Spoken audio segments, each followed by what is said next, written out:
சோதனை பேசப்படாமல் தீவிர ரட்சணை. 1 கொரிந்தியர் 10:13 மனுஷருக்கு நேரிட சோதனை அல்லாமல் வேற சோதனை உங்களுக்கு வருகிறது.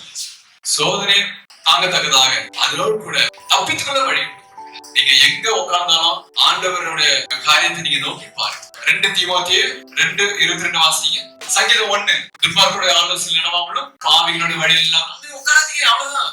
ஏதோ கொஞ்ச நேரம் ஸ்டார்டிங்ல ஒரு நல்ல முறையை பேசுற மாதிரி இருந்துச்சா, சரி ஓகே, அதுக்கு மேல வேற மாதிரி போகுது அப்படின்ட்டு ஆவியானவரே நமக்கு உணர்த்துவார். நம்ம தான் உடனே இத வேணாம், இதை விட்டு விலகு, பொல்லாங்காய் தோன்றுற எல்லாவற்றையும் விட்டு விலகுங்கள். அதுல வேதத்தில் பிரியமாயிருந்து இரவு பகலும் அவருடைய வேதத்தில் தியானம் இருக்கணும். ராஜ்யமும் வல்லமையும் மகிமையும் என்றென்றைக்கும் என்றார். வாழ்க்கையே வருஷம், நடக்கையே ஆண்டவருக்கு வருஷம். அல்லேலூயா.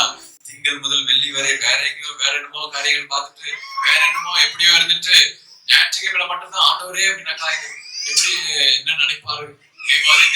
ஏதோ ஒரு கடமைக்காக, அதாவது அவர்கள் பக்கமாக தான் எல்லா காரியங்களும் பார்க்கிறார்கள், என்னுடைய பக்கமாக ஒரு காரியம் பார்க்கிறார்களா?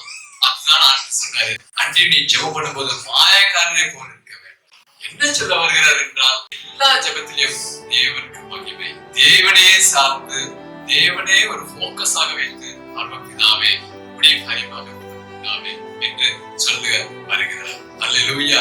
நீயோ ஜெபம் பண்ணும் போது அறை வீட்டுக்குள் பேசுது, அதை அந்தரங்கத்தில் பிதாவை நோக்கி, அப்பொழுது அந்தரங்கத்தில் பார்க்கிற பிதா வெளியரங்கமாய் எதுவுமே ஆண்டவரே பிதாவே நீங்க தான் என்னோட பர்சன், நீங்க தான் என் பர்சன் அப்படின்னு சொல்லி அப்படி இருக்கும் போது வெளியரங்கமா பலனில் இருப்பாங்க.